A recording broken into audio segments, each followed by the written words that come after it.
నగరంలో ఉరుములు మెరుపులతో కురిసిన భారీ వర్షం. లోతట్టు ప్రాంతాలు జలమయం, కూడళ్లలో ట్రాఫిక్ జామ్. కోకాపేటలో అక్రమ నిర్మాణాలు కూల్చివేసిన హైడ్రా. రేపటి నుంచి మూసి పరివాహక ప్రాంతాలపై ఫోకస్. సిటీలో భారీగా హాషాయిల్ గంజాయి పట్టివేత. గంజాయి చాక్లెట్లు అమ్ముతున్నారన్న సిపి సుధీర్. ఆర్టీసీ సిబ్బందిపై దాడి చేస్తే కఠిన చర్యలు తప్పవు. నిందితులపై రౌడీ షీట్స్ ఓపెన్ చేస్తామన్న సజ్జనార్.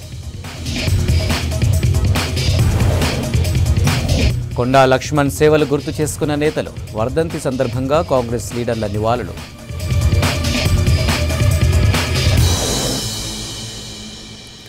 డీటెయిల్ చూస్తే హైదరాబాద్ వ్యాప్తంగా వర్షం దంచుకొట్టింది. నగరంలోని పలు ప్రాంతాల్లో ఉరుములు మెరుపులతో కూడిన వాన కురిసింది. గంటకు పైగా ఏకధాటిగా కురిసిన భారీ వర్షానికి రోడ్లన్నీ చెరువులను తలపించాయి. లోతట్టు ప్రాంతాలు జలమయమయ్యాయి. ఉప్పల్, బోడుప్పల్, ఫిర్జాదిగూడ, తార్నాక, నాచారం ఏరియాల్లో పెద్ద ఎత్తున ట్రాఫిక్ అంతరాయం ఏర్పడింది. ఖైరతాబాద్, బంజారాహిల్స్, మెహదీపట్నం, జూబ్లీహిల్స్ ఏరియాల్లో కిలోమీటర్ల మేర వాహనాలు నిలిచిపోయాయి. సిటీలో ఆఫీసులు ముగిసి ఇంటికి వెళ్లే సమయంలో వర్షం కురవడంతో ఉద్యోగులు అవస్థలు పడ్డారు.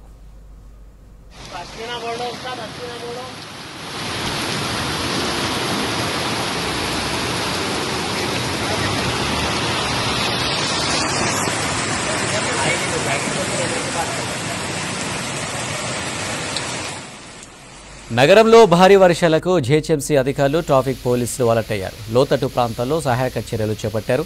భారీ వర్షాలు ఉన్నందున ప్రజలు అత్యవసరమైతేనే ఇళ్ల నుంచి బయటకు రావాలని సూచించారు.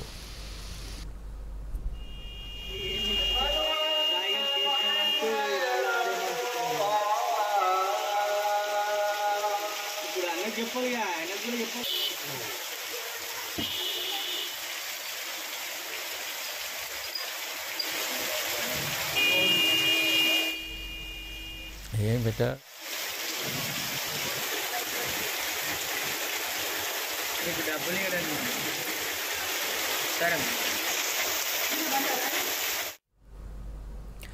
నగరంలో ఒక్కసారిగా మారిన భారీ వర్షం కురిసింది. దీంతో జనం ఇబ్బందులు పడ్డారు. సిటీలో ఎక్కడ చూసినా ట్రాఫిక్ జామ్ ఏర్పడింది. బంజారాహిల్స్లోని ఎన్బీటీ నగర్లో వారాంతపు మార్కెట్ జరుగుతుంది. ఒక్కసారిగా కుంభవృష్టిగా వాన కురవడంతో కూరగాయలు డ్రైనేజీ వాటర్లో కొట్టుకుపోవడంతో వ్యాపారులు తీవ్రంగా నష్టపోయారు. ఇదే అంశంపై మరింత సమాచారం కల్పన అందిస్తారు. నగరంలో ఒక్కసారిగా వాతావరణం మారిపోయి వర్షం దంచుకొట్టింది. దాదాపు 45 నిమిషాల పాటు నగర వ్యాప్తంగా భారీ వర్షం నమోదైందని చెప్పవచ్చు. మరీ ముఖ్యంగా చెప్పాలంటే కూడా నగర వ్యాప్తంగా ఒక్క ఏరియా అని కాదు, దాదాపు సిటీ శివార్లతో పాటు నగర వ్యాప్తంగా కూడా మనకు జోరు వాన నమోదైంది. దాదాపు మనకు 45 నిమిషాల పాటు కురిసిన వర్షంతో మాత్రం 8 సెంటీమీటర్ల వర్షపాతం నమోదైందని చెప్పుకోవచ్చు. ఇక మరీ ముఖ్యంగా చెప్పాలంటే ప్రస్తుతం నేను బంజారాహిల్స్ ఎన్బీటీ నగర్లో ఉన్న ఒక వారాంతపు సంతలో ఉన్నాను. మరి అలాంటిది ఈ రోజు ఇక్కడ వారాంతపు సంత నడుస్తూ ఉండడం, ఒక్కసారిగా భారీ వర్షం నమోదవడంతో కూడా ఇక్కడికి వచ్చిన వ్యాపారులు కావచ్చు, రైతులు కావచ్చు, దాదాపు కూడా అన్ని తీసుకొచ్చిన కూరగాయలు అన్ని కూడా తడిసిపోవడం జరిగింది. మరి ఒక్కసారి కూడా వాళ్ళతో మాట్లాడదాము. వీళ్ళు ఎక్కడి నుంచి వచ్చారో వీళ్ళతో ఒక్కసారి మాట్లాడదాము. అమ్మ చెప్పండి అమ్మ, ఎక్కడి నుంచి వచ్చారు, ఏమేమి కూరగాయలు తీసుకొచ్చారు? అన్ని తెచ్చినామమ్మ, 15 ఐటమ్లు తెచ్చినాం. బెండకాయ, వంకాయ, దోసకాయ, కద్దు, ఆలుగడ్డ, టమాటా, చిక్కుడుకాయ, బీనీసు, మిర్చి. ప్రతి వారం వస్తూ ఉంటారా? ప్రతి వారం వస్తాం మేము, కానీ ఈ వారం మరి కొట్టుకుపోయింది, అయితే చేతికి రాకుండానే అయిపోయింది. ఇంతకుముందు తీసుకొచ్చినప్పుడు రేట్లు ఎంత ఉండే? స్టార్టింగ్ లో 30-40 పెట్టినాము. తర్వాత ఇప్పుడు అస్సలే లేదు, కొట్టుకుపోయినాయి. ఇంకేం అమ్ముతాం? బుడదలు ఉన్నాయి. ఈ బుడద ఏమో తీసుకుంటారు. సో చూస్తూ ఉన్నాం కదా, దాదాపు తీసుకొచ్చిన ప్రతి ఐటమ్ కావచ్చు, ప్రతి కూరగాయలు కావచ్చు, అన్ని కూడా కొట్టుకుపోయినాయి అని చెప్తా ఉన్నారు. దాదాపు వర్షం రాకముందు ఇంతకుముందు కూడా ఏ కూరగాయ చూసినా కూడా దాదాపు 30 నుంచి 40 రూపాయలకు హాఫ్ కేజీ ఇచ్చేవాళ్ళు. సో ప్రస్తుతం అయితే కూడా మొత్తం కూరగాయలన్నీ తడిసిపోవడంతో దాదాపు చాలా తక్కువ రేట్లో 10 రూపాయలు, 20 రూపాయలకు హాఫ్ కేజీ ఇస్తున్న సిచ్యువేషన్స్ కూడా ఇక్కడ ఉన్నాయి. దాంతోపాటు తీసుకొచ్చిన కూరగాయలు కూడా చాలా వరకు కూడా తడిసిపోవడం, దాంతోపాటు కొట్టుకుపోవడం కూడా వాటర్లో జరిగిందని చెప్తా ఉన్నారు. సో మరి ఇక్కడ పూలు కూడా అమ్ముతా ఉన్నారు. దాదాపు ఒకసారి చెప్పమ్మా, ఎక్కడి నుంచి వచ్చారు? నేను రైమత్నారు. మొత్తం నా పూలుకో కొట్టుకుపోయినాయి, పెద్ద వడద వచ్చి ఏం లేవు. ఇంత పిరేం పూలు తెచ్చుకొని మాకేం దొరకలే, మొత్తం అయిపోయినాయి. ఏమేమి పూలు తెచ్చినామ్మా? ఎంత ఉండే స్టార్టింగ్ లో రేట్లు? ఎట్లుండే? ఇవి 150 రూపాయల కిలో తెచ్చిన, సగం పోయినాయి, సగం అమ్ముతుండ. ఇంతకుముందు ఆ కవర్ రేట్ ఎంత ఇచ్చినావు వర్షం రాకముందు? 10 రూపాయలే. వర్షం రాకముందు 10. ఎంత ఇస్తున్నావు మరి? ఇప్పుడు ఎట్లా? ఏం చేస్తాం, వర్షం ఉంది కదా ఇంకెవరు వస్తారు. సో చూస్తూ ఉన్నాగా వర్షం కారణంగా అంటే ఒక్కసారి కూడా వాతావరణం మారిపోయి దాదాపు ఉరుముల మెరుపులు ఈదురుగాలతో కూడా మనకు దాదాపు కుంభవృష్టి కురిసిందనే చెప్పుకోవచ్చు. దాదాపు భారీ వర్షం నమోదవడంతో కూడా ఎక్కడికక్కడ కూడా రోడ్లన్నీ జలమయమయ్యాయి. ఇక్కడ ఏదైతే వారాంతం సంత ఉందో ఈ వారాంతం సంత కూడా దాదాపు కూరగాయలు ఏవైతే తీసుకొచ్చారో అవన్నీ కూడా పాడైపోవడం జరిగింది. దాంతోపాటు డ్యామేజ్ అయ్యాయని చెప్తా ఉన్నారు. మొత్తంగా చూసుకున్నట్టయితే కూడా దాదాపు తీసుకొచ్చిన రైతులు కావచ్చు, వ్యాపారులు కావచ్చు, మేమైతే నష్టపోయాము. ఏవైతే కూరగాయలు తీసుకొచ్చామో అవన్నీ స్టార్టింగ్లో ఒక రేట్ అమ్ముతాయి. ప్రస్తుతం తీసుకొచ్చిన వాన కారణంగా కూడా దాదాపు కుంభవృష్టి భారీ వర్షం నమోదవడం కారణంగా కూడా చాలా వరకు తక్కువ రేట్లు అమ్ముతున్నామనేసి చాలా వరకు కొట్టుకుపోయినాయి. మేమైతే నష్టాల్లో ఉన్నామైతే చెప్తున్న సిచ్యువేషన్స్ అయితే మనకి ఇక్కడ ఉన్నాయి. కెమెరా పర్సన్ మధుతో కల్పన, V6 న్యూస్, హైదరాబాద్. వర్షం కారణంగా నగరంలో ప్రధాన జంక్షన్స్లలో ట్రాఫిక్ జామ్ అయింది. దీంతో పోలీసులు అలర్ట్ అయ్యారు. ఎప్పటికప్పుడు వాహనాలను ముందుకు పంపించే ప్రయత్నం చేస్తున్నారు. ఇక నగరంలో తాజా పరిస్థితిపై మరింత సమాచారం అజయ్ అందిస్తారు. నగర వ్యాప్తంగా వర్షము దాటికి ఇప్పటికే చాలా ప్రాంతాల్లో ట్రాఫిక్ సంబంధించిన కంజెషన్ ఏర్పడము, దాంతోపాటు కొన్ని ప్లేసెస్లో ముఖ్యంగా లోతట్టు ప్రాంతాలకు సంబంధించి వర్షపు నీరు రోడ్డుపైకి వచ్చి చేరిన సిచ్యువేషన్. కానీ చాలా ప్లేసెస్లో వర్షాల కారణంగా ట్రాఫిక్ సంబంధించిన కంజెషన్, ట్రాఫిక్ సంబంధించిన ఏదైతే వెహికల్ మూవ్మెంట్ చాలా స్లోగా ఉన్న సిచ్యువేషన్ హైదరాబాద్ నగరంలో ప్రస్తుతము చాలా ప్లేసెస్లో ఎస్టాబ్లిష్ అవుతుంది. ప్రస్తుతం మనం విజువల్స్లో చూస్తున్నాం. మనం మాసప్ ట్యాంక్ సంబంధించిన సిగ్నల్ వద్ద ఉన్నాం. మాసప్ ట్యాంక్ సిగ్నల్ వద్ద ఏ రోడ్డు చూసినా కూడా మొత్తము ట్రాఫిక్ సంబంధించి నిలిచిపోవడంతో పాటు వెహికల్ మూవ్మెంట్ అనేది చాలా స్లోగా సాగుతుంది. ప్రస్తుతం మనం చూసేది ఇటు లగ్డికప్పుల్లో మాసప్ ట్యాంక్ మీదుగా మెహదీపట్నం వెళ్ళే రూటు. వాహనాలన్నీ కూడా చాలా స్లోగా మూవ్ అవుతున్న పరిస్థితి, వాహనాలు నిలిచిపోయిన సిచ్యువేషన్. ఇక ఎదురుగా రోడ్ బంజారాహిల్స్ రోడ్ నెంబర్ 1 సంబంధించిన రోడ్లో కూడా వాహనాలు రెండు వైపులా అటు రోడ్ నెంబర్ 1 నుండి మాసప్ ట్యాంక్ వచ్చే వాహనాలు అనుకోవచ్చు, మాసప్ ట్యాంక్ నుండి రోడ్ నెంబర్ 1 వయా పంజాగుట్ట వెళ్ళే వాహనాలు పూర్తిగా కూడా వాహన రాకపోకలు అనేవి కొంతవరకు ఇబ్బందికరంగా సాగుతున్న సిచ్యువేషన్. వర్షపు నీరు రోడ్డుపై వచ్చి చేరిన క్రమంలో కొంతవరకు వాహన రాకపోకలకు అనుకోవచ్చు, లేకపోతే వాహన ఏదైతే రోడ్డు మీద వర్షపు నీరు కారణంగా కొన్ని ప్లేసెస్లో వాహనాల మూవ్మెంట్, వెహికల్ మూవ్మెంట్ అనేది స్లోగా ఉండడం, దాంతోపాటు ఒకేసారి అందరు కూడా బయటకు వస్తున్న క్రమంలో ట్రాఫిక్ సంబంధించిన కంజెషన్, ట్రాఫిక్ సంబంధించిన జామ్ చాలా ఏరియాస్లో చాలా క్లియర్గా ఎస్టాబ్లిష్ అవుతుంది. ఇటు హైదరాబాద్ నగరంలో ముఖ్యంగా ఇటు నాంపల్లి, అసెంబ్లీ, లగ్డికపుల్ వచ్చే రూట్. ఎందుకంటే నాంపల్లి, గాంధీ భవన్, నాంపల్లి, అసెంబ్లీ, లగ్డికపుల్ మధ్యలో నాంపల్లి వద్ద కావచ్చు, గాంధీ భవన్ వద్ద కావచ్చు ఒక మెయిన్ సిగ్నల్ వద్ద వాహనాలకు సంబంధించిన కంజెషన్ కావచ్చు అది కానీ ఏర్పడటమో లేదా వాహనాలు రోడ్లపైన నిలిచిపోవడం వంటివి జరిగితే ఖచ్చితంగా దాని ప్రభావము ఎంటైర్ ఆ రూట్ సంబంధించి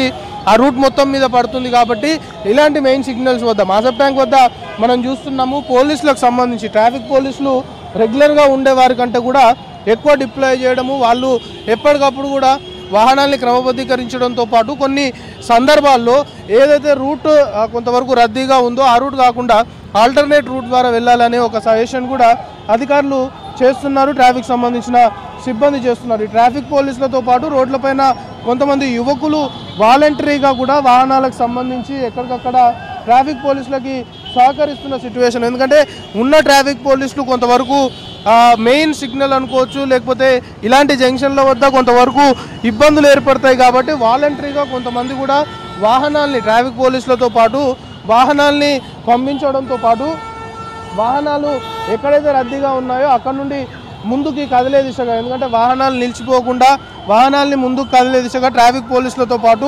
వాలంటరీగా కూడా కొంతమంది యువకులు రోడ్లపైకి వచ్చి ఇప్పుడున్న పరిస్థితులు ట్రాఫిక్ సంబంధించిన సిచ్యువేషన్ అర్థం చేసుకొని కొంతవరకు పనిచేస్తున్న సిచ్యువేషన్ హైదరాబాద్ నగరంలో నెలకొంది. ఇక చాలా ప్లేసెస్లో కూడా ముఖ్యంగా ట్రాఫిక్లో చాలా వరకు అంబులెన్స్లు కూడా చిక్కుకుంటున్న పరిస్థితి. ఇటు నాంపల్లి నుండి లగ్డికప్పులు వచ్చే ఏరియాలో కూడా అంబులెన్స్ చాలాసేపటి నుండి ట్రాఫిక్లో చిక్కుకోవడము. సో దాన్ని కూడా క్లియర్ చేసే దిశగా, ఎందుకంటే ఎక్కడికక్కడ వాహనాలు నిలిచిపోతే ఖచ్చితంగా దాన్ని ఎంటైర్ రూట్ మొత్తం కూడా క్లియర్ చేసే పరిస్థితి ఉండదు. సో ఇలాంటి ఇబ్బందికర పరిస్థితులు కూడా ప్రస్తుతం నగరంలో నెలకొంది. ప్రస్తుతం మనం విజువల్స్లో చూస్తున్నాం అంబులెన్స్ కూడా ట్రాఫిక్లో చిక్కున్న పరిస్థితి. సో ట్రాఫిక్ సంబంధించిన కానిస్టేబుల్ ఎవరైతే ఉన్నారో దాన్ని ముందుకు తీసుకెళ్లే ప్రయత్నం చేస్తున్నప్పటికి కూడా కొంతవరకు ముందు రోడ్డు మొత్తం కూడా జామ్ ఉంది. కాబట్టి దాన్ని ఆల్టర్నేట్ రూట్లో వెళ్ళాలి అనేది కూడా సూచిస్తున్నారు. సో ఇలాంటి ఎమర్జెన్సీ సర్వీసెస్ సంబంధించి కూడా ఇలే కొంతవరకు ఇబ్బందికర పరిస్థితులు ఎదురవుతున్న సిట్యువేషను. వర్షం కారణంగా హైదరాబాద్ నగరంలో చాలా చోట్ల వర్షపు నీరు రోడ్లపైకి వచ్చి చేరడము, లోతట్టు ప్రాంతాల్లో పూర్తిగా వర్షపు నీరు వచ్చి చేరిన క్రమంలో లోతట్టు ప్రాంతాలకు సంబంధించిన ప్రజలు ఇబ్బందులు పడుతున్న సిట్యువేషన్తో పాటు ముఖ్యంగా ట్రాఫిక్ సంబంధించిన కంజెషన్, ట్రాఫిక్ సంబంధించిన మూవ్మెంట్ ఎక్కడికక్కడ స్లోగా సాగుతున్న సిట్యువేషన్ హైదరాబాద్ నగరంలో అయితే నెలకొంది. సో ప్రజలకు కూడా ఒకటే అధికార యంత్రాంగం అప్పీల్ చేస్తుంది, వర్షాలు కురుస్తున్నాయి కాబట్టి ఇలాంటి పరిస్థితుల్లో అనవసరంగా బయటకు వచ్చి ఇబ్బందులు పడొద్దు, అనవసరంగా బయటకు వచ్చి ప్రమాదాలు కూడా జరిగే అవకాశం ఉంటుంది. కాబట్టి అందరూ ఇళ్ళకే పరిమితం అయితే మంచిది, బయటకు వచ్చి ఎట్టి పరిస్థితుల్లో కూడా ఇబ్బందులు పడొద్దు. ఇలాంటి పరిస్థితులు బయట ఉన్నాయి కాబట్టి ఇబ్బందులు పడి సమస్యల్ని కొని తెచ్చుకోవడం కంటే ఇళ్ళకే పరిమితమై సేఫ్గా ఉండాలి అనేది మాత్రము నగరవాసులు. హైదరాబాద్లో తెలంగాణ ఇంజనీర్ అసోసియేషన్ ఆధ్వర్యంలో సమీక్ష సమావేశం నిర్వహించారు. రిటైర్డ్ ఇంజనీర్ సభ్యులు ప్రభుత్వానికి ఇరిగేషన్, కాళేశ్వరం ప్రాజెక్టులు, ఇతర రంగాలకు సంబంధించి సలహాలు, సూచనలు ఇవ్వడం కోసం చర్చించామన్నారు retired executive irrigation engineer Vithalrao. రానున్న రోజుల్లో తెలంగాణ అభివృద్ధి కోసం తాము ఈ నిర్ణయం తీసుకున్నామని తెలిపారు రిటైర్డ్ ఇంజనీర్ సభ్యులు. ఇరిగేషన్ డిపార్ట్మెంట్ గురించి, ఆర్ఎండ్బి డిపార్ట్మెంట్ గురించి, public health and municipal engineering department గురించి, ఎలక్ట్రిసిటీ బోర్డు గురించి we are forming a committee form చేస్తున్నాం. They are preparing all the notes in the various department. దాని గురించి మేము ఏం చేస్తున్నామంటే కమిటీ డిస్కస్ చేసుకొని ఓరల్ కాకుండా they will have a points in the various department. What are the problems in irrigation department, what are the problems in ఆర్ఎండ్బి department, what are the problem in electricity board, what are the problem Hyderabad municipal corporation Hyderabad. Step by step what are the sewerage treatment ఎట్లా మార్చుకోవాలి, వాట్సాప్లో లైన్లు ఎట్లా మార్చుకోవాలి, sewerage treatment plant ఎట్లా చేసుకోవాలి. ఎందుకంటే ఈ సంవత్సరం వాట్సాప్లో సిస్టమ్ చాలా అన్ని భగవంతుడి వల్ల అన్ని ఫుల్ అయిపోయినాయి. కానీ ఇన్ కేస్ ఆఫ్ ఎమర్జెన్సీ వస్తే ఏం చేయాలి, పంపింగ్ సిస్టమ్ ఎట్లా డెవలప్ చేసుకోవాలి. దీని గురించి next time I'm going to put my lecture on this subject nearly half an hour to 45 minutes. So system of Hyderabad వాట్సాప్లో సిస్టమ్ ఎట్లా ఉండాలి, మున్సిపల్ కార్పొరేషన్ రూట్స్ ఎట్లా ఉండాలి, సిటీలో ఎట్లా life, people staying in Hyderabad but they want beautiful life without any problems. So ఈ రకంగా engineering సబ్జెక్టులు అన్నీ డిస్కస్ చేస్తాం. So we have decided today మాట్లాడినాం అందరం ఇంజనీర్ గురించి. సో డిపార్ట్మెంట్లో వైజ్ ఫామ్ చేసుకుంటాం, తర్వాత will have a different meeting పెట్టేసి విల్ డిస్కస్ చేసుకుంటాం. స్టేట్ గవర్నమెంట్ లోపల ఇచ్చారు ఫండ్స్ అనే దాని మీద సుప్రీంకోర్టులో కేసు ఫైల్ చేశారు. అది బెంచ్కి ఆర్గ్యుమెంట్కి వచ్చింది రీసెంట్గా. వస్తేనంటే మీన్వేల్ ఏం చేశారంటే ఇప్పుడు టీఆర్ఎస్ గవర్నమెంట్లో ఉన్న కేసీఆర్ గారు and he has కేటగరికల్గా Nagam Janardhan గారి ఇంటికి వెళ్ళి ఆ కేసు ఆర్గ్యుమెంట్స్కి వస్తుంది కనుక to convincing withdraw the case అనే ఫీలింగ్తోనో పోయినాడో ఏమో తెలియట్లేదు. కానీ దాన్ని మిస్యూజ్ చేయడం, దానికి ఆయన చేసిన ఫండ్స్ని మిస్యూజ్ చేయడాన్ని ఎట్లా కౌంటర్ చేయాలని స్ట్రాటజిక్గా పోయి రిక్వెస్ట్ చేస్తున్నట్టు మాకు అర్థమైంది. మనం అందరం కూడా ఈ విషయం లోపల కేటగరికల్గా we should request mister Nagam Janardhan Reddy గారు, ex minister, not to withdraw his petition filed in Supreme Court of India regarding misuse of funds by the TRS government in purchase of machinery and equipments. Water reservoirs ఎక్కడ కట్టినా దాన్ని ఏ విధంగా ఉపయోగించుకోవాలి.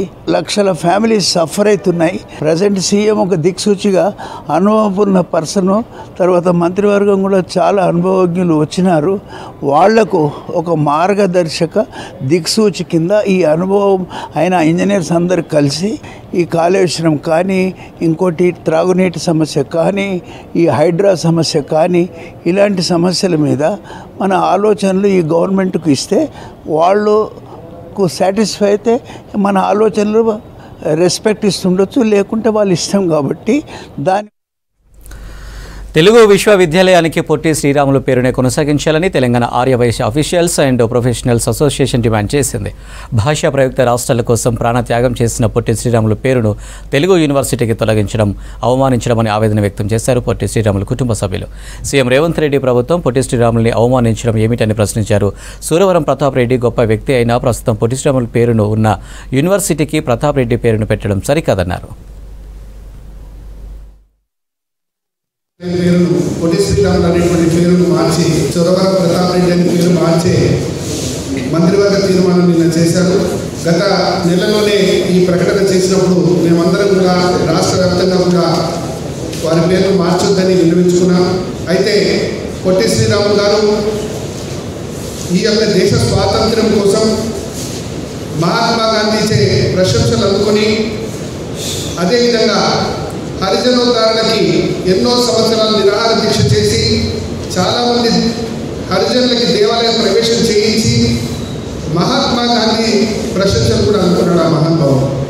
భాషా ప్రయుక్త రాష్ట్రాల కోసం మద్రాసు నుంచి తెలుగు భాషా ప్రయుక్త రాష్ట్రం కోసం 58 రోజులు ఆమరణ నిరాహార దీక్ష చేసి తెలుగు భాషా ప్రయుక్త రాష్ట్రాల కోసం తమ జీవితాన్ని అంకితం చేసినటువంటి మహానుభావుని పేరును తీసివేసి వేరే పేరును పెట్టడం సమంజసం కాదని ముఖ్యమంత్రి గారికి తెలుగు యూనివర్సిటీకి సురవరం పేరు పెడుతూ రాష్ట్ర కేబినెట్ ఆమోదించడంపై హర్షం వ్యక్తం చేశారు సురవరం ప్రతాప్ రెడ్డి కుమారుడు కృష్ణవర్ధన్.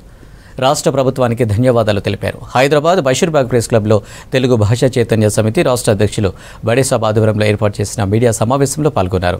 ఈ సందర్భంగా సురవరం ప్రతాప్ రెడ్డి సేవలను గుర్తు చేసుకున్నారు. తెలంగాణలో పరిశోధన చేసి 355 మంది కవులు ఉన్నారని గుర్తించి ఎలుగెత్తి చాటిన మహానీయుడు సురవరం ప్రతాప్ రెడ్డి అని కొనియాడారు సభ్యులు. ఆలోచన చేసి తెలుగు యూనివర్సిటీకి పెట్టడం చాలా సంతోషమైన విషయము. వారందరికీ ధన్యవాదాలు. ఇది సుధాకర్ రెడ్డి గారు కూడా చాలా ప్రయత్నం చేశారు. ఈ విషయంలో 10 సంవత్సరాల నుంచి ప్రయత్నం చేయడం జరిగింది.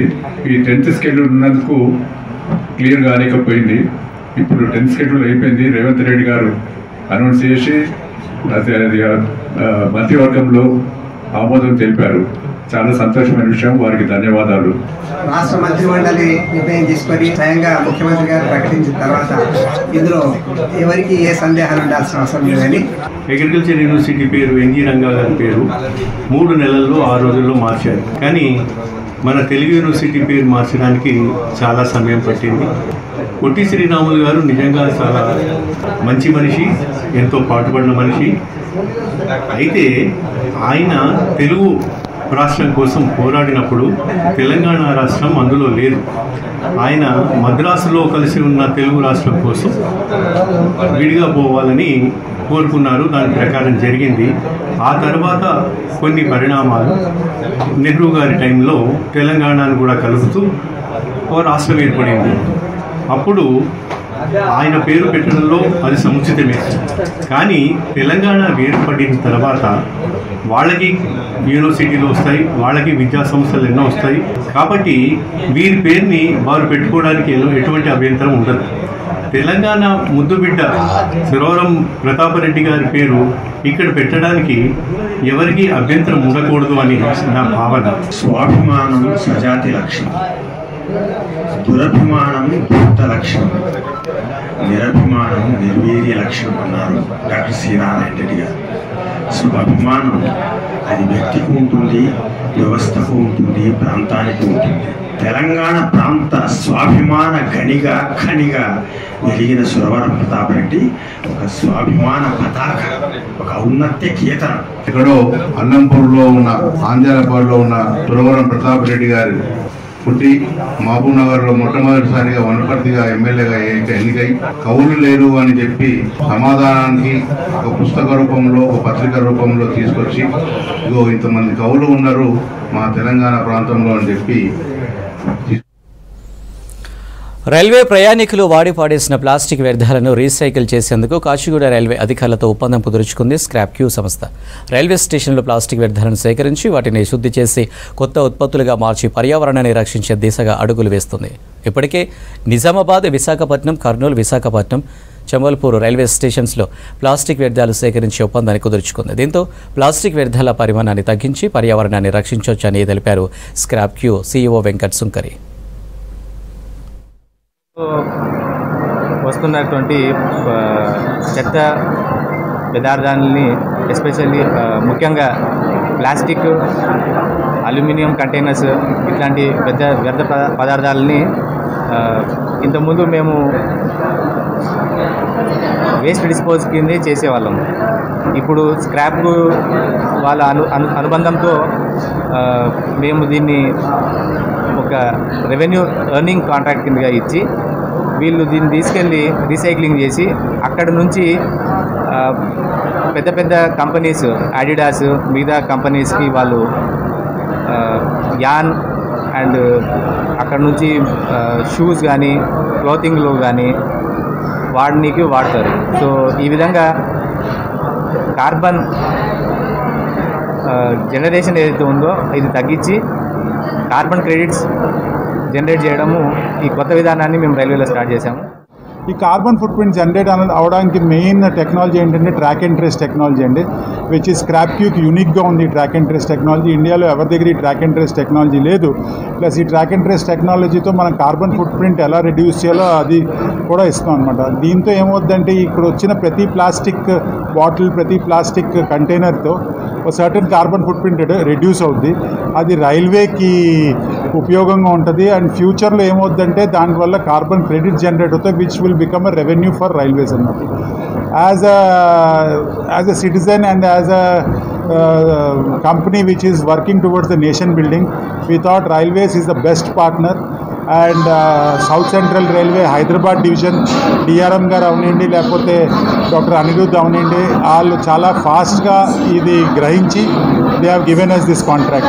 I really thank the railway officials who have come here and made this a huge success. As everybody is aware, India or the world is in need of carbon credits. That is, we do a lot of pollutions. The man can do a lot of pollutions, and to negate this, to neutralize this, a program has been initiated that you will have to give carbon credits towards the to cut the pollutions you are making. Towards this, because we have a lot of opportunities in railway, we have contacted ScrapQ to get the things from us and earn carbon credit for India, which they can further trade off. So this is a very good and new beginning. I hope we will be not only we will be giving ourselves some good things by getting the scrap cleared, but we will also be earning. ఏడుకొండల పేర్లు తెలియని వారు కూడా TTD పాలక మండలిలో సభ్యులుగా ఉన్నారన్నారు విశ్వ హిందూ పరిషత్ జాతీయ అధికార ప్రతినిధి శశిధర్. తిరుపతి లడ్డును అపవిత్రం చేసిన గత ఏపీ సీఎం జగన్మోహన్ రెడ్డిని, ధర్మారెడ్డిని, వైవి సుబ్బారెడ్డిని శిక్షించాలని డిమాండ్ చేశారు. గతంలోన్న చీఫ్ సెక్రటరీ తిరుపతిలో అన్యమతస్థులకు ఉద్యోగాలు కల్పించారన్నారు. కల్తీ లడ్డు వ్యవహారంపై ప్రభుత్వం జ్యుడిషియల్ విచారణ చేపట్టాలన్నారు సత్య హరికుమార్. ఆంధ్రప్రదేశ్లోనే కాదు, యావత్ భారతదేశంలో విశ్వవ్యాప్తంగా తిరుమల శ్రీవారి లడ్డు అపవిత్రత అనే అంశంపై హిందువుల మనోభావాలు, భక్తుల యొక్క మనోభావాలు తీవ్రంగా గాయపడ్డాయి. మానసికంగా హృదయాలు కలిచివేస్తున్నాయి. కాబట్టి మనకు ఏదైనా ఒక ఇబ్బంది కలిగినా, సమస్య వచ్చినా ఆ సమస్యను తీర్చమని మనం స్వామివారి పాదాల వద్దకు వెళ్ళి ఆయన తీర్థప్రసాదాలు స్వీకరించడంతో పరిహరణ జరుగుతుంది అని భావిస్తాం మనం. కానీ వాస్తవంగా తిరుమలలో జరిగింది ఏమిటి అని చెప్పంటే, తిరుమల వెళ్ళి ఈ లడ్డూను తిని దోషాన్ని వెంట తెచ్చుకున్నామా అన్న భావన సామాన్య భక్తుల్ని కలిచివేస్తోంది. ఏదేమైనప్పటికీ కూడా తిరుమల పవిత్రత విషయంలో, లడ్డూ పవిత్రత విషయంలో ఆంధ్రప్రదేశ్ ముఖ్యమంత్రి వర్యులు చాలా స్పష్టమైన ప్రకటన చేశారు. తిరుమల లడ్డు ఏ విధంగా అపవిత్రమైందో వారు స్పష్టం చేశారు. గడిచిన 5 సంవత్సరాలుగా మేము తిన్నది తిరుపతి లడ్డు ప్రసాదం కాదు, గోవు మాంసము, పంది మాంసము, చేప నూనె అని తెలిసి ప్రపంచవ్యాప్తంగా ఉన్నటువంటి కోటాను కోట్ల హిందువుల యొక్క హృదయాలు ఆవేశము, ఆక్రోశంతో రగిలిపోతూ ఉన్నాయి. తిరుమల తిరుపతి పవిత్రతను దెబ్బతీసే కుట్రల్లో భాగంగా పరమ పవిత్రంగా భావించేటువంటి భక్తులు అత్యంత శ్రద్ధాశక్తులతోటి స్వీకరించేటువంటి తిరుపతి లడ్డూను అపవిత్రం చేసిండ్రు. గోవిందునికి గోమాంసం నైవేద్యం పెట్టిర్రు. ఇది ఎంతటి దౌర్భాగ్యం! స్వయంగా గోవిందునికే గోమాంసం నైవేద్యం పెడతారా మీరు? నాటి ముఖ్యమంత్రి జగన్మోహన్ రెడ్డిని, వైవి సుబ్బారెడ్డిని, కరుణాకర్ రెడ్డిని, గత అనేక సంవత్సరాలుగా ఈఓగా వ్యవహరించినటువంటి ధర్మారెడ్డిని, గత పాలక మండలి సభ్యులను అందరినీ మూకుమ్మడిగా నడి రోడ్డు మీద ఉరిదీయాలి అనేంత కసి, కోపాన్ని భక్తుల వల్ల డిమాండ్ చేస్తూ ఉన్నారు. వీళ్ళను బహిరంగంగా ఉరిదీయాలనేటువంటి డిమాండ్ వల్ల భక్తుల నుంచి వస్తూ ఉంది. ఇప్పటికే నిత్యావసర ధరలు ఆకాశాన్ని అంటుతుంటే దీనికి తోడు వంట నూనె కూడా చేరింది. దేశంలో మొన్నటిదాకా స్థిరంగా ఉన్న నూనె ధరలు మరింత పెరిగాయి. ముడి రిఫైన్డ్ వంట నూనెలపై కేంద్రం దిగుమతి సుంకం 20% పెంచడంతో వంట నూనె కొనాలంటే సామాన్య ప్రజలకు పెను భారంగా మారింది. దీంతో ప్రజలు కేంద్రంపై ఆగ్రహం వ్యక్తం చేస్తున్నారు. హైదరాబాద్లో ఆయిల్ రేట్స్, సేల్స్పై మరింత సమాచారం హరిత అందిస్తారు. దేశవ్యాప్తంగా సామాన్యులకి నూనె ధరలు చుక్కలు చూపిస్తున్నాయి. ముఖ్యంగా రీసెంట్గా కేంద్ర ప్రభుత్వం ఇంపోర్ట్ డ్యూటీ పెంచడంతో భారీగా నూనె ధరలు, ముఖ్యంగా వంట నూనె ధరలపైన ఈ ప్రభావం కనిపిస్తుంది. ప్రజెంట్ మనం హైదరాబాద్లోని సూపర్ మార్కెట్స్ కావచ్చు, రైతు బజార్లలోని షాప్స్ వద్ద చూడొచ్చు. దీంట్లో ముఖ్యంగా ప్రధానంగా సామాన్యులు కొనేది కుకింగ్ ఆయిల్లో గ్రౌండ్నట్ ఆయిల్, సన్ఫ్లవర్ ఆయిల్, అట్లాగే పామ్ ఆయిల్ కొంటుంటారు. ప్రస్తుతం వాటి రేట్లు ఎట్లా ఉన్నాయో అడిగి తెలుసుకుందాం. మనతో పాటు షాప్ నిర్వాహకులు ఉన్నారు. అన్న చెప్పండి, ఎట్లా ఉంది అసలు, రేట్లు ఎట్లా పెరిగినాయి ఈ మధ్యకాలంలో? ఎన్ని రోజుల నుంచి రేట్లు పెరిగాయి? పోయిన శనివారం నుంచి ఈ శనివారం వరకే మేడం. కనీసం 20 రూపాయల నుంచి 30 రూపాయలు పెరిగింది ఒక్కొక్క లీటర్ మీద. ఏకమని ఒకటేసారి 15 రూపాయలు పెరిగినాయి, తర్వాత 2 రూపాయలు, తర్వాత 4 రూపాయలు, అట్లా 130 అయింది. ఆడికి 130 లాస్ట్ అమ్ముతున్నాం. ఏ ఆయిల్స్ మీద ఎక్కువ రేట్స్ ఉన్నాయి? పామ్ ఆయిల్ ఎక్కువనే, అది గరిబోడు తినే ఆయిల్ మేడం. రైస్ బ్రాండ్ తక్కువ, అది 130 రైస్ బ్రాండ్ కంటే దాటిపోయింది. అది సన్ఫ్లవర్ కంటే కూడా. సన్ఫ్లవర్ మీద ఎంత పెరిగింది? సన్ఫ్లవర్ మీద 20 రూపాయలు పెరిగింది ఈ వారం రోజులనే. పామ్ ఆయిల్ అది కూడా 30 రూపాయలు పెరిగింది. అది మేమమ్మ గానుగ నూనె చూస్ చేసుకుంటాము. ఈ హాట్ ప్రెస్ మంచిది కాదు, కోల్డ్ ప్రెస్ మంచిది అంటున్నారు కదా అని మేము కొంచెం ఎక్కువైనా స్పెండ్ చేసి గానుగ నూనె వాడుతున్నాం. సో ఆయిల్ రేట్స్ ఎక్కువే ఉన్నాయి, 600, 700 అట్లా ఉన్నాయి గానుగ నూనెలు. బట్ మరి హెల్త్ కోసం స్పెండ్ చేయాలి కదా, అందుకని స్పెండ్ చేస్తున్నాం. Thank you. రిఫైన్డ్ ఆయిల్స్ కూడా రేట్స్ పెరిగాయి అంటున్నారు. దీనివల్ల కొంచెం ఎఫెక్టే కదా? Middle class, lower middle class చాలా ఎఫెక్ట్ అవుతారండి. మరి అవుతారు కదా, ఆయిల్ లేకుండా ఇండియన్ కుకింగ్ అవ్వదు. So naturally it effects them. Yeah I know, to support yeah through ration shops and other public outlets. వాళ్ళు కొంచెం హెల్ప్ చేయాలి. అండ్ అంటే మనకు మిడిల్ క్లాస్ నుంచి ప్రతి ఒక్కరు కూడా ఆయిల్ లేనిది ఏ కుకింగ్ అనేది జరగదు. దాని మీద ఇంత ఇంపోర్ట్ డ్యూటీ పెంచుతుంది సెంట్రల్ గవర్నమెంట్. దాని మీద మీ ఒపీనియన్ ఏంటి? తగ్గించి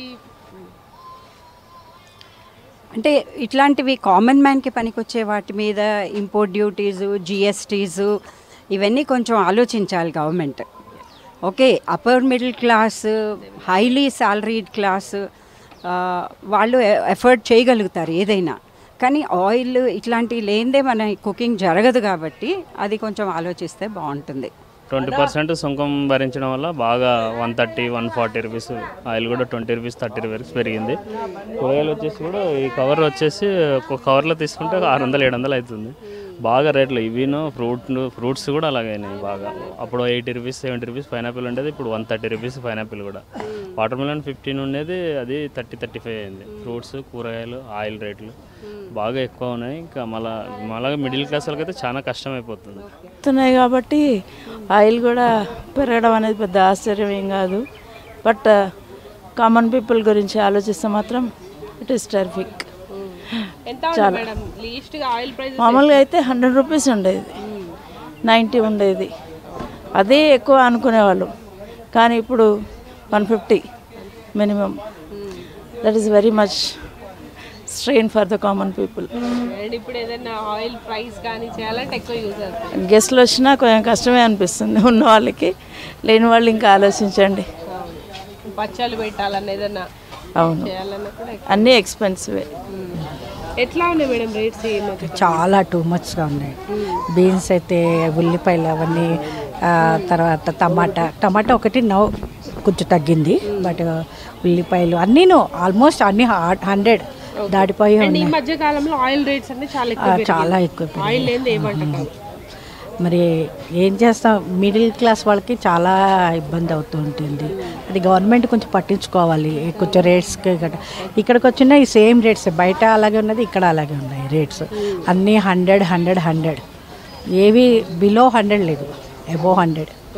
అక్క చెప్పండి, ఎట్లా ఉన్నాయి ఇప్పుడు రేట్స్? ముఖ్యంగా ఈ ఆయిల్ రేట్స్ పెరిగాయి కదా, సేల్స్ ఎట్లా జరుగుతున్నాయి? సేల్స్ అయితే తగ్గింది, ముందులా లేవు. అన్ని రేట్స్ డైలీ చేంజ్ అవ్వడం వల్ల మనకేమంటే చాలా ప్రాబ్లం అయిపోతుంది. గిరాకీ చెప్పడానికి కూడా ప్రాబ్లం అయిపోతుంది.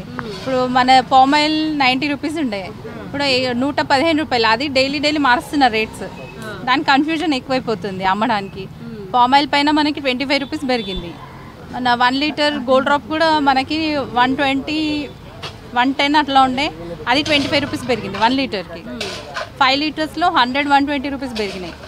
మన టిన్స్ కేజెస్లో అయితే 200 పైన పెరిగింది ఒక టిన్కి. చాలా 1680 అట్లుండే 2000 పైన ఉంది 2025 ప్లస్ అది మారుతున్నాయి డైలీ రేట్స్ డైలీ పెంచుతూ ఉన్నారు. ఇంకా అది కన్ఫర్మ్ లేదు మనకి తీసుకోవడానికి కూడా మాకు కొద్దిగా ప్రాబ్లమే రేట్స్ దాని మనం పడిపోయినా తెలియదు అన్ని ఇప్పుడైతే పెరుగుతున్నాయి రేట్స్ దాంతో కొద్దిగా మనకి ఎఫెక్ట్ అయితే పడుతుంది. గిరాకు కూడా నిన్ననే ఇంత ఇచ్చిండ్రు మళ్ళీ ఇవాళ ఇంత ఇస్తున్నారు అది మాకు ప్రాబ్లమే వచ్చిన ప్రతి వాళ్ళకి చెప్పాలంటే మాకు ఇబ్బంది కదా. చాలా మనకి ఇంటి వాళ్ళు వస్తారు హోటల్ వాళ్ళు వస్తారు షాప్స్ ఇట్లా చిన్న షాప్స్ వాళ్ళు కూడా వస్తారు తక్కువ. వంట నూనెల దిగుమతి పైన కేంద్రం తీసుకొచ్చిన ఈ ఇంపోర్ట్ ట్యాక్స్ పెంచడంతో ఇటు సామాన్యులకైతే ఇబ్బందులు ఎదురవుతున్నాయి. ముఖ్యంగా వంటింటి బడ్జెట్ పైన ఇది తీవ్రంగా ప్రభావం చూపిస్తుందని కూడా ఇటు కస్టమర్స్ అయితే ఆవేదన వ్యక్తం చేస్తున్న సిచ్యువేషన్ ఉంది. ఇది ప్రజెంట్ హైదరాబాద్లో ఆయిల్ రేట్స్ సేల్స్కి సంబంధించిన ఇన్ఫర్మేషన్. కెమెరా పర్సన్ వినోద్తో హరిత V6 న్యూస్ హైదరాబాద్. విద్యారంగంపై ప్రత్యేక దృష్టి సారిస్తుంది రాష్ట్ర ప్రభుత్వం. భారీ ఎత్తున సంస్కరణలు తీసుకొచ్చేందుకు రేవంత్ సర్కార్ ప్రణాళికలు సిద్ధం చేస్తుంది. ప్రాథమిక స్థాయి నుంచి ఉన్నత విద్య వరకు విద్యా విధానంలో మార్పులతో పాటు పరీక్షల నిర్వహణలో సరికొత్త విధానాన్ని అమలు చేయనుంది. 1వ తరగతి నుంచి అన్ని ప్రభుత్వ ఎయిడెడ్ గురుకుల పాఠశాలలో CBS విధానాన్ని ప్రవేశపెట్టాలని భావిస్తుంది. కార్పొరేట్ విద్యా సంస్థలకు ధీటుగా సిలబస్లో మార్పులు చేపట్టాలని నిర్ణయించింది. ప్రభుత్వం కొత్తగా నియమించిన విద్యా కమిషన్కు ఈ బాధ్యత కట్టబెట్టాలని ప్రతిపాదించింది రాష్ట్ర సర్కార్.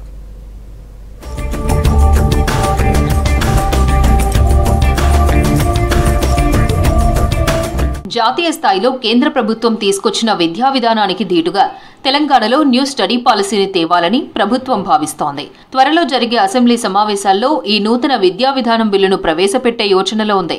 రాష్ట్రంలోని ప్రతి మండల కేంద్రంలో అంతర్జాతీయ పాఠశాలను దశల వారీగా ఏర్పాటు చేయాలని ప్రభుత్వం ఇప్పటికే ప్రకటించింది. ప్రభుత్వ ఎయిడెడ్ పాఠశాలల్లో CBSE సిలబస్తో పాటు ICS విధానాలను అమల్లోకి తేవాలని ప్రయత్నాలు చేస్తున్నారు.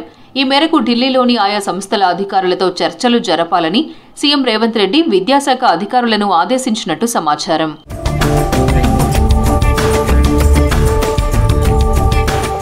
ఢిల్లీలోని పాఠశాలలను అక్కడి ప్రభుత్వం అంతర్జాతీయ స్థాయికి తీర్చిదిద్దిన అంశాన్ని సీఎం రేవంత్ రెడ్డికి విద్యాశాఖ అధికారులకు చెప్పినట్టు తెలుస్తోంది.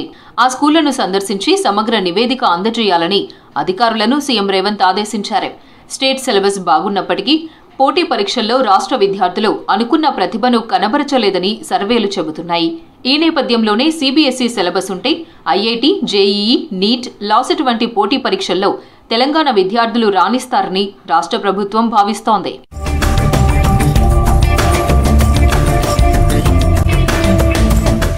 ప్రపంచంలో మారుతున్న పరిస్థితులకు అనుగుణంగా విద్యా విధానంతో పాటు సిలబస్లోనూ మార్పులు చేర్పులు చేపట్టాలని ప్రభుత్వం నిర్ణయానికొచ్చింది. 3 ఏళ్లకోసారి సిలబస్లో మార్పులు చేయాలని ప్రభుత్వం ప్రతిపాదించింది. అనుభవజ్ఞులైన అధ్యాపకులతో సిలబస్ రూపొందించేందుకు చర్చాగోష్ఠులు నిర్వహించనుంది.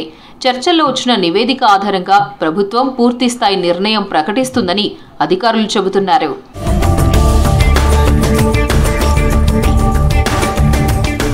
రాష్ట్ర వ్యాప్తంగా ప్రతి నియోజకవర్గ కేంద్రాల్లో ఇంటిగ్రేటెడ్ రెసిడెన్షియల్ స్కూల్స్ను ప్రభుత్వం ఏర్పాటు చేయాలని నిర్ణయం తీసుకుంది. అత్యున్నత ప్రమాణాలతో ఆ పాఠశాలలను నిర్మించడంతో పాటు జాతీయ స్థాయిలో విద్యార్థులు పోటీ పడేలా సిలబస్ను మార్చడానికి ప్రణాళికలు రూపొందిస్తోంది. మూసీ ప్రక్షాళన త్వరలోనే మొదలు కానుందా? మూసీ FTL బఫర్ జోన్లో ఉన్న ఇళ్లను ఖాళీ చేసేందుకు ప్రణాళికలు చేస్తుందా? మూసి పరివాహక కట్టడాలను కూల్చివేస్తే అడ్డుకునే వారిని డబుల్ బెడ్రూమ్కు తరలించాలని ఆలోచన చేస్తుందా? మంత్రి Ponnam Prabhakar Malakpet LB Nagar double bedroom ఇండ్ల పరిశీలన ఇందులో భాగమేనా అంటే అవుననే సమాధానం వినిపిస్తుంది.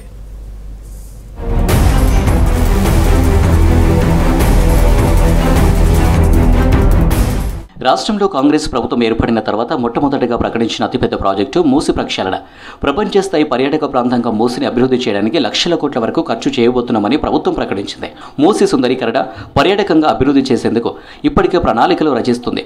త్వరలోనే మూసి పరివాహక ప్రాంతాలలో ఇండ్ల నుంచి ప్రజలను ఖాళీ చేయనుంది ప్రభుత్వం. పాత నగరాన్ని పునర్వైభవం తీసుకొచ్చేటువంటి ఒక ప్రణాళికలో భాగంగా మూసి ప్రాంతానికి సంబంధించిన పునరావాసం కల్పించే వారందరికీ ఇందులో వసతి సౌకర్యం కలుగజేస్తా ఉన్నాం. వాటి యొక్క పరిస్థితిని కూడా చూడడం జరిగింది. నేను మూసి పరివాహక ప్రాంతంలో ఎవరైతే నిర్వాసితులు కాబోతా ఉన్నారో వాళ్ళందరూ నిశ్చింతగా ఈ ప్రభుత్వం అండగా ఉంటుంది అనేటువంటి విశ్వాసం కలగజేయడానికి వీటిని స్వయంగా అధికారులందరూ మంత్రిగా నేను వచ్చి చూసినాం. అంటే వాళ్ళ పట్ల పూర్తిగా అన్ని రకాల శ్రద్ధ తీసుకొని ఒక్కరికి కూడా నష్టం జరగకుండా ఆ ప్రాంతాన్ని అభివృద్ధి చేసే భాగంగా మరొక పెద్ద మూసి పర్యాటక లేదా మూసి ఒక ప్రణాళికాపరమైన అభివృద్ధి తీసుకునే దానిలో భాగంగా అక్కడ కోల్పోతున్నటువంటి వాళ్ళందరికీ ఇక్కడ ఈడ కానీ మిగతా అన్ని రకాలుగా ఎక్కడెక్కడ ఎట్లా సర్కమ్స్టెన్సెస్ వస్తుందో దాని ప్రకారంగా రీహాబిలిటేట్ చేయడం జరుగుతుంది. హైదరాబాద్ ఇన్ఛార్జి మంత్రి పొన్నం ప్రభాకర్ మూసి పరివాహక ప్రాంతాల్లో ఉన్న మలక్పేట్, ఎల్బీ నగర్ జోన్లలో డబుల్ బెడ్రూమ్లను పరిశీలించారు.